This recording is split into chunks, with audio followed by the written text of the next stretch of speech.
Hi, welcome back to Pros and Cons, a Star Trek discussion series.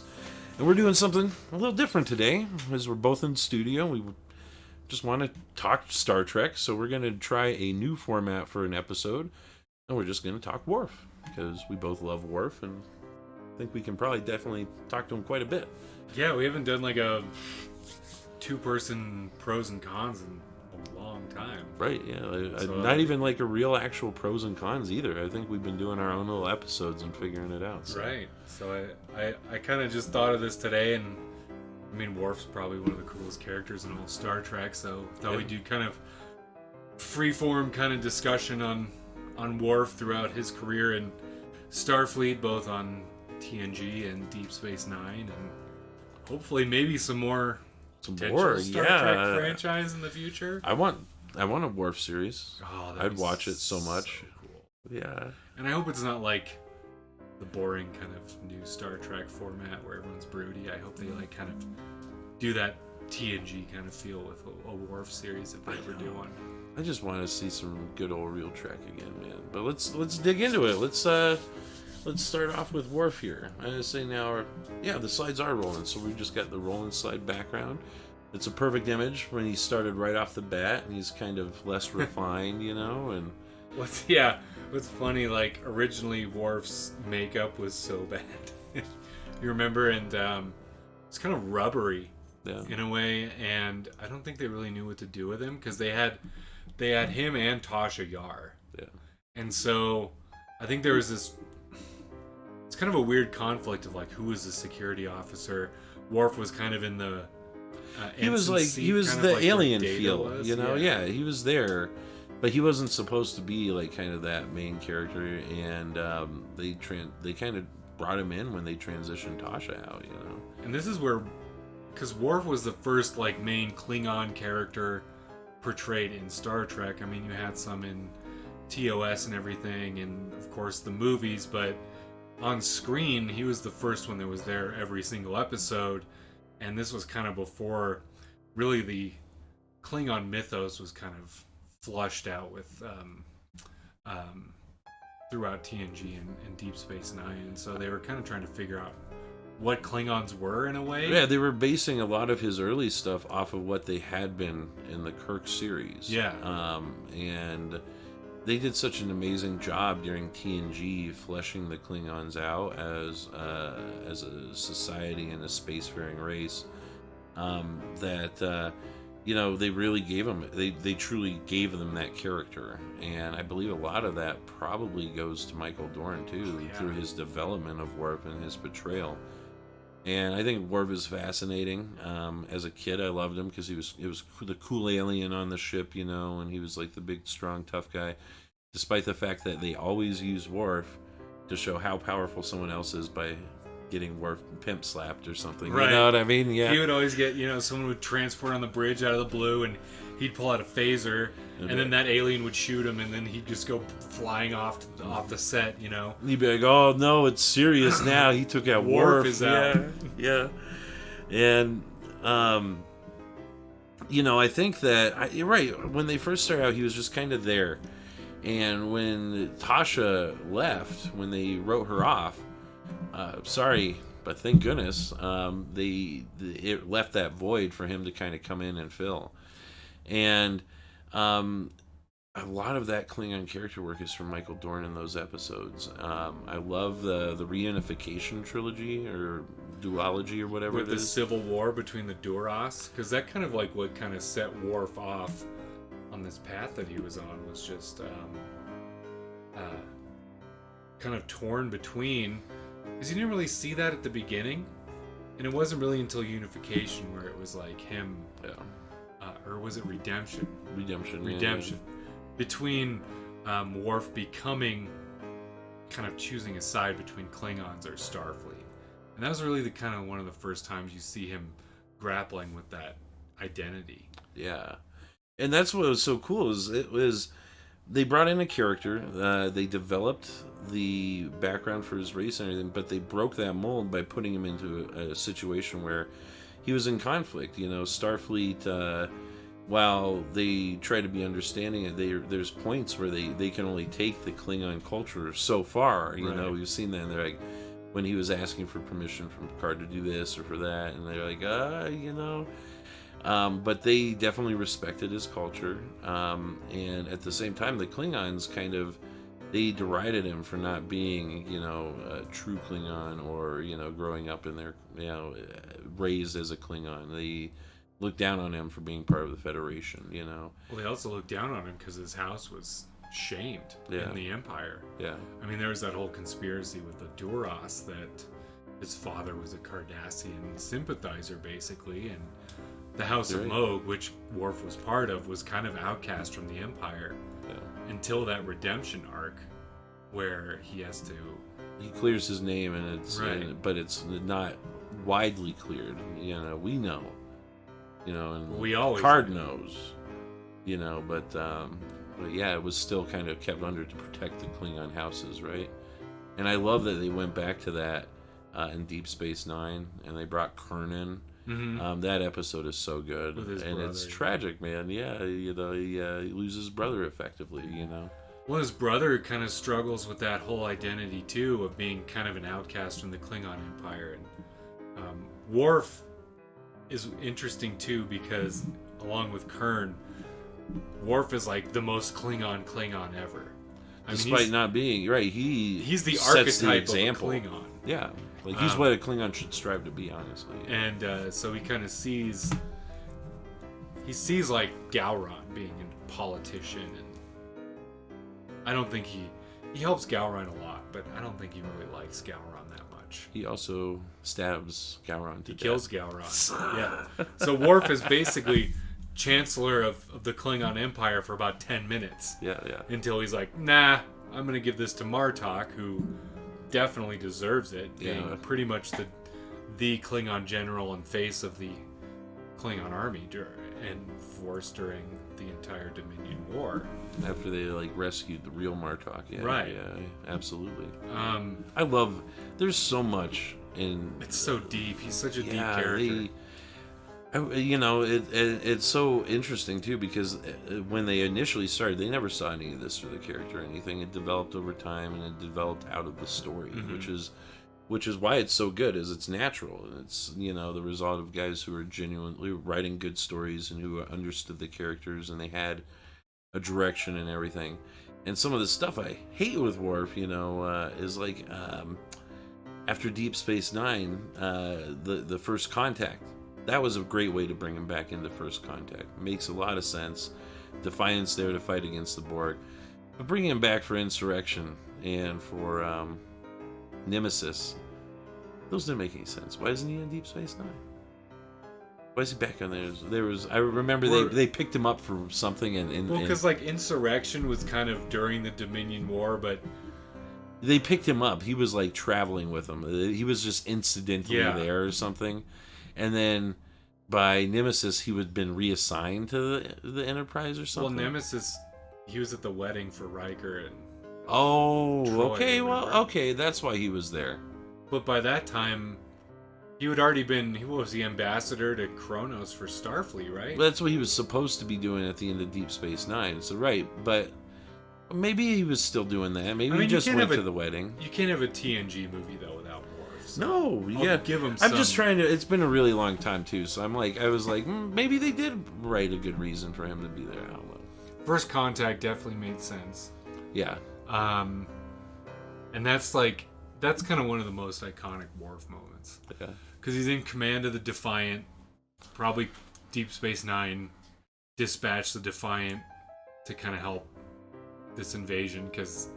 Absolutely. It was built to fight the Borg. Yeah, exactly. And Worf's in command, and you can tell from the title of the episode that's one of our favorites. Ramming speed. He's like, prepare for ramming speed. It's like the Starfleet officer is like, okay. So and then he drops perhaps today is a good day to die, you know. So, and then Riker they pick him up, and he gets on the ship, and Riker just looks at him. He's like, tough little ship, and Worf's like, little. Which, you know? Yeah, for the DS9 fans, that was classic. Because if you compare the Defiant to Defiant was the most beastly ship they ever put on screen in any of the Star Trek series, for sure. Like, most capable in battle. Well, with the exception of the Prometheus, but that wasn't a screen regular. Remember, Worf, too, pretty much lived on the Defiant. I love that. Because he did not want to, he was still weary of being on the DS9 crew. And, I thought that was an awesome detail. He lived on the Defiant. I can't remember what episode it was, but he was just like, yeah, I'm moving everything on there, and he was just permanently like crewed on there because he's so Federation that he hated the Cardassian station, which is great because if you remember Cisco, when Cisco got there, Cisco fucking hated it too. Yeah. You know what I mean? Like, Cisco was not in the least bit happy at all to be on the Cardassian station. And I don't blame him. But he adapted, whereas Worf was like, no, I'm going over it on the Defiant. Well, plus with Cisco, he didn't really have anywhere else to go. So right, it wasn't a choice that he couldn't hang out in a runabout the whole time, you know what I mean? Which would suck anyway. Ugh. But it was cool, too, when they... one of my favorite Worf things was when... and he has so many great, like... He's one of the most developed characters throughout TNG. And he grows throughout TNG, where you see some of the characters kind of just stay. I mean, Geordi basically stays the same throughout the entire Star Trek series. Yeah. Data grows a lot. Yeah. We see Picard grow. Troy grows. Troy grows. Crusher kind of stays stagnant. She leans into that her command a little bit near the end, but like character-wise, personality-wise, not really too much there. There's that whole episode. Riker. Does Riker need to grow? He's growing something. There's Thomas Riker. I was gonna say Riker's growing something if you get that, but the beard. Well, yeah, that, and anytime he sees another woman. But that's another story. But so... We gotta talk Riker sometime. Worf... I was even thinking about Riker. Definitely doing a Riker. So, but Worf, like... Throughout the whole time, he goes from, like... he kind of stays super Klingon the whole time, but there's that humility behind him. He's got Alexander. They introduce his son, which he's still kind of... It's weird, yeah. His son's sometimes not there, sometimes there, but he's always in the background or somewhere. I liked his parents. Yeah, the episode of them was and his brother. I thought that was fascinating because he drove him nuts, but he's still his family, When they were, one of my favorite Worf lines was that I think it was O'Brien who was talking to Bashir about where he should settle on Earth after they moved back to Earth to teach at Starfleet Command. Yeah. And they're going through like different cities to live in, and Worf just looks at him and he's like, Minsk. Yeah. And O'Brien's like, why Minsk? And he's just like, Minsk. Like Minsk. All right. Home is where the heart is. It just seems like totally a Worf thing to say. And then I always noticed too when Worf was with Deanna Troi, it was always in some weird time loop episode or like a alternate universe episode. Like they wanted them to get together somehow, but they didn't really want to do it within a real context of time. And of course, the last episode of the series ends with them going on that date, but we never actually see it. We don't see them continue on. And what do we know next? Well, Riker and Troy are back together a couple of movies later. We all knew that was going to happen anyway, like Umzadi and all that right? Shit, but it's just like that was a weird cycle. He had Kalar, of course, who is the driving force in redemption and reunification and all that kind of stuff. And of course, the mother to Alexander. Well, and then with the House of Moog kind of collapsing throughout the episode, throughout the various series, Martok adopts Worf into the House of Martok. Right. And then you have to assume by the end of the war, the House of Martok's the most powerful name in the Klingon Empire. Yeah, you're right. So Worf goes from being completely outcast out of Klingon society to being basically at the top of the Klingon Empire. Handing the chancellorship to Martok. So I mean, he's basically raising I'd say Martok to the Chancellor. Yeah, second in command in the entire Empire, if you think about it. and it's a hell of a journey, you know. And yeah, I don't know, man. It's I like Worf best when he is trying to reconcile his Klingon nature with his Starfleet side, because I think both of those elements are so core to his character, and we've seen time and again that he can't really separate them. You know, he can't go full Klingon, he can't go full Starfleet. He's a true like melding of the two, which is what he should be. You know. Well, he's allowed to wear that Klingon kind of the sash. The sash. Yeah. But I mean, I think too the rest of the crew also is very accepting of him as being like the only Klingon in Starfleet, basically. Yeah. And then it's funny, you look at DS9, and you don't really see like a mentorship between Worf and Nog, but Nog becomes the only Ferengi in Starfleet, coupled with Worf, who's the only Klingon in Starfleet. So you kind of get these firsts between the two kind of characters there. But you know, another thing, like that picture just popped up. Speaking of relationships, like him and Jadzia, it was really that good. was such a great. I mean, from a writing perspective and how they explored that relationship was awesome. It was a lot of fun. It was two really good characters who have been really realized very well at that point, going for each other. It was great. And it was heartbreaking when Jadzia died. That was the worst part about her leaving the series. It left Worf in this position. It was like, oh man, you know, we would have liked to see more of that. And they brought Ezri Dax in for the final series. I liked Ezri all right. She was okay, but it was, you know, they tried to have this tension between her and Worf, and it wasn't didn't the same. feel right. Yeah, like they weren't really meant to be together or anything. You know, they tried to do a little this and that. And they have that figured whole it out. episode where Worf gets reprimanded for like, I guess that was with Jadzia. See, all the good stories are with him and Jadzia. They were great. Well, great him and setup. Ezri ended up hooking up. They did, yeah. And then they're like, that's not gonna work. And then Ezri ends up with Bashir. Sure, yeah. Which is kind of weird because Bashir always wanted Jadzia. Yeah.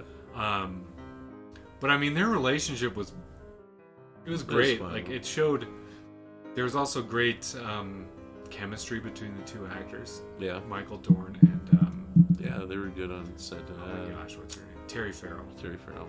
And then just with how their relationship evolved, you know, she always had an affinity for Klingon culture because of her past. Her past as Curzon. Past as Curzon was a Klingon friend, and so she would always train, and he would show up in the thing, and they'd spar, and then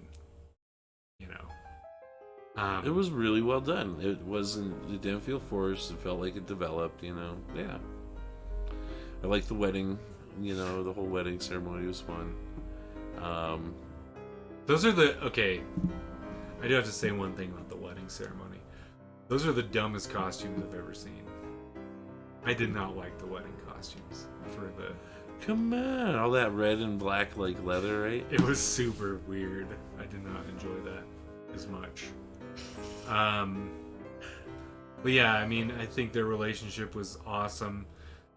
It ended too soon, but they made a great like warrior type of pair. Whenever they go into battle, they just always kind of have this symbiosis between them. I think there were a couple scenes where they'd be like fighting the Jem'Hadar back to back with like Klingon weapons, and they'd just be like taking 5 or 6 out at a time together. And I think that they did such a good job developing the Klingons and Worf and through Worf and everything. I think that's part of the reason that people were so reluctant to accept like the new age Klingons and the newer Treks, you know, and it's just because when we think of a Klingon, we think of Worf. We think of that performance and everything that comes from that, you know, and even Martok, Gowron, all of them, they were all influenced by what Michael Dorn was doing with the character. And it's a damn shame that, I don't know why the Star Trek Discovery did what they did, you know. But We're not talking about new Trek, anyways. But like, thank God. It's kind of speaking in the development of Klingons. Like, you think of Worf as kind of the model for the new Klingons. Like, if you go back to the TOS movies, I mean, you have Chang. Yeah. Who's, I mean, great Klingon. Yeah. Great actor, great performance. And then you have Christopher Lloyd's Krog, which was really great. But they were more kind of like barbarian, kind of villainous, like warrior spirit, too warrior-fied. Whereas Worf kind of personified the next generation of Klingons. Well, and I think that even with like Chang, you were even starting to see that because at that point, I think quoting Shakespeare, TNG had been on for a couple seasons, and so they were kind of knew what they were doing with it. They were heading in that direction, right? And Krog is like the last vestige of like the old version like of the war, Klingons. fight to kill. Kirk sucks. Murder Kirk's son, and yeah. But man, I love Worf, man. I love his outfit. I love the DS9 uniform. I love that he went to command, switched from security to command. Well, that was an interesting moment in DS9 because Cisco had that whole talk with him. Yep. It was like, what are you doing in Starfleet? I mean, you've been doing this forever now. It's time you take on responsibility. And I think Cisco was the better captain for Worf than Picard was. Because Cisco specifically asked for Worf to come to DS9 to kind of rein in his Klingons. He needed the Klingon, right? He needed his experience, and then he challenged him to push himself, too. And while, Picard was accepting of Worf, too, as a member of the crew, Worf couldn't really go anywhere on Enterprise. I mean, he couldn't go up because you had Data ahead of him, pretty much. Yeah.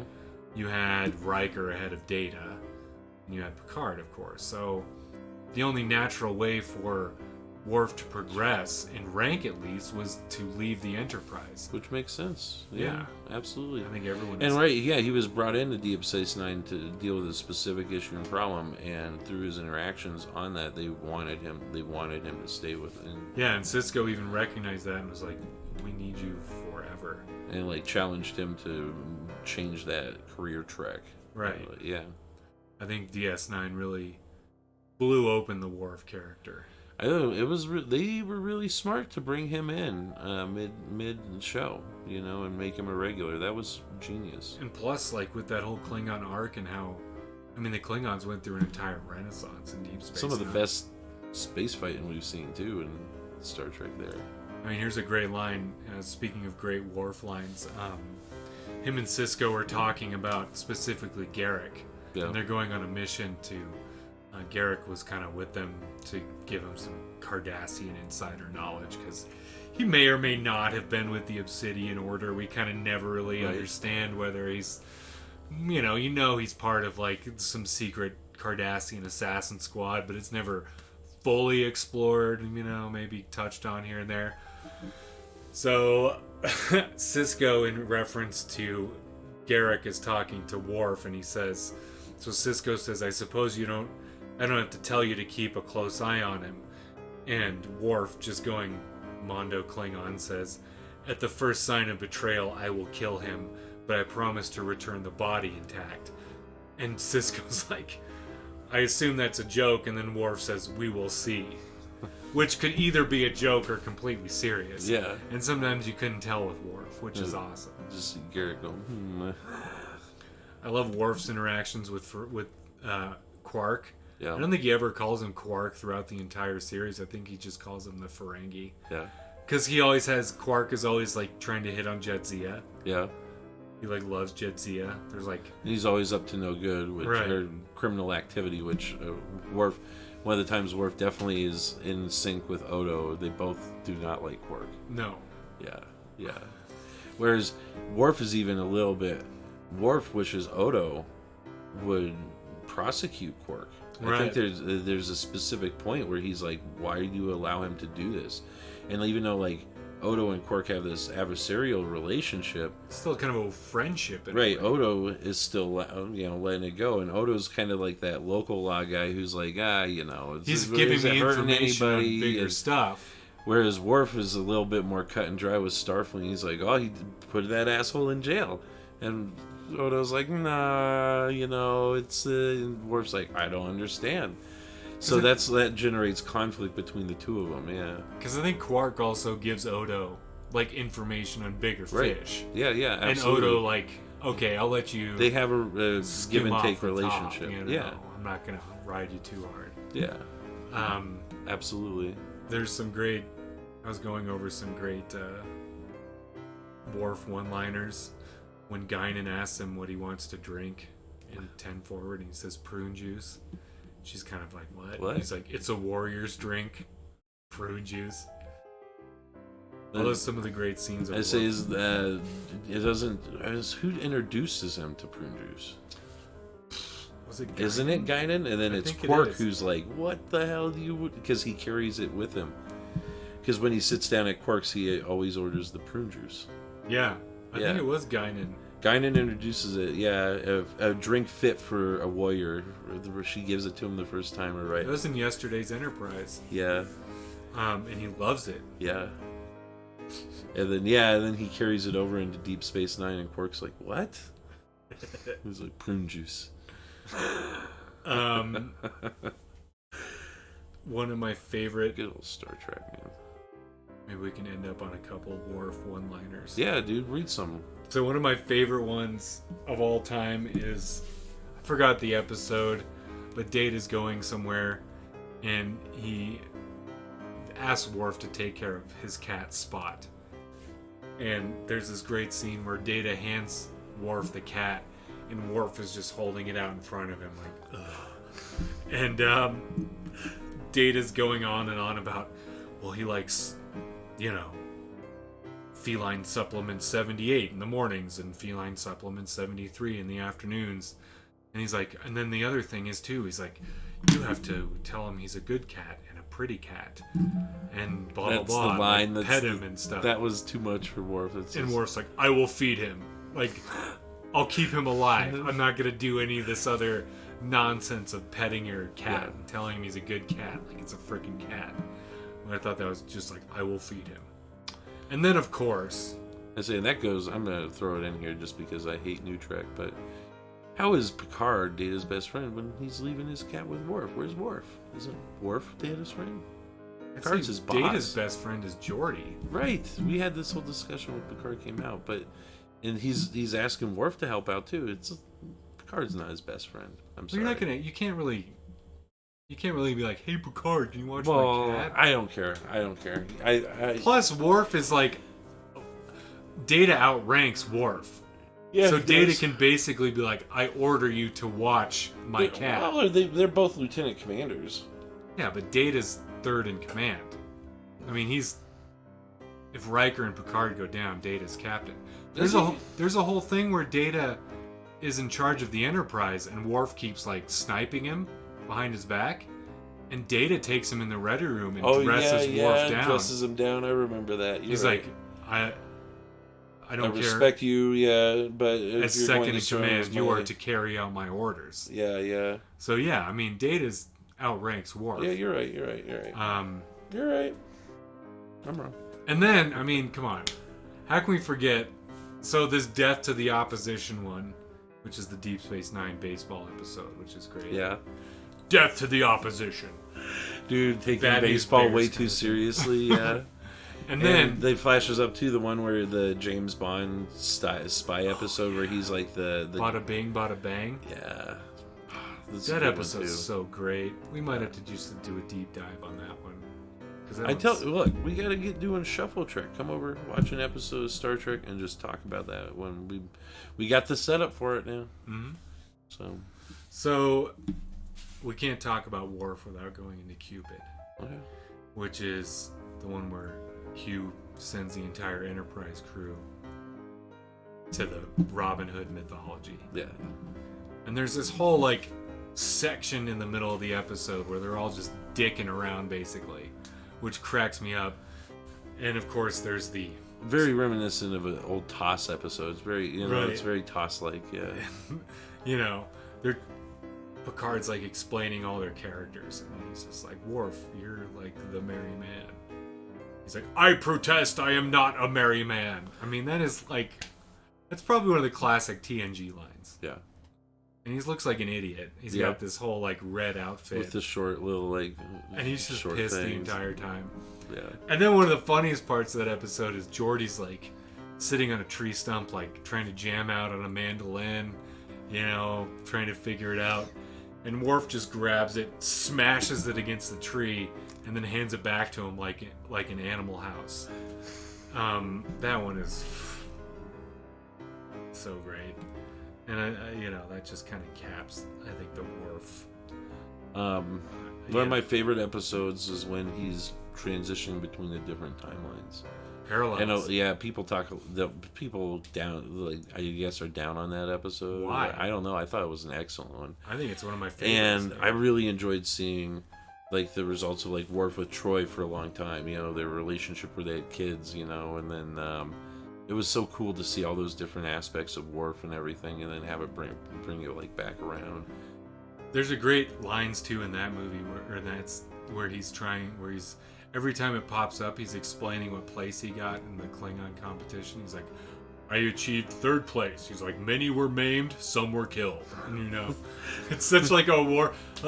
Some people died in this tournament to the death I was in, but whatever. I got 3rd place. I was saying, didn't he get 3rd place because they cheated? He won 1st place in one of them where they wasn't some illegal move. Yeah, did right. Yeah. But I think when the timeline resets, he had won the competition. I think you're right. Yeah. And he has that kick-ass trophy. The huge one. Yeah. So, yeah, man, Worf's the best. Any other specific Worf callouts, man? I'm trying to think. Like I said, I just really enjoy him on screen. I would love to see Michael Dorn back as Worf in any way, shape, or form. Movies. Animated show cameos. Give me the Captain Worf TV series. I don't care what explanation you have to write to get him back into the captain's ship. I want to see that. I think he's the one actor that's been the most portrayed in Star Trek. Yeah. I mean, he was in what? Prolific. He's all of TNG and 4 seasons of and DS9? 3 of the movies. Plus, he's an accomplished pilot. 4 of the movies. He's like a licensed jet pilot. I say Michael Dorn is awesome. He is an accomplished and well-respected voice actor. Mm-hmm. He does a ridiculous number of voice shows, including a lot of kids cartoons. He's got such a distinctive voice. Mark Hamill too. Yeah, another prolific one. So, yeah, Worf. We'll wind it down. Worf, one of our all-time favorite characters on Star Trek. One of the most unique and fun to watch characters. Definitely check the episodes out. I'm gonna say, let's see, we've mentioned more than a few, but I'm gonna say probably Way of the Warrior is one hell of a 2-parter, man. Introducing him to it, and that, like you said, that's a big transition moment too, because the second part is where Sisko kind of challenges him, and that's why he stays on Deep Space Nine. And the redemption arc, or. Is it redemption?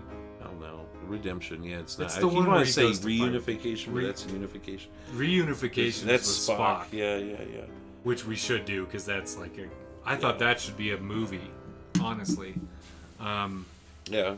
But yeah, Worf. What else can you say about him? That's about it. Yeah, let's wrap it up there, and we'll just come back. Death to the opposition.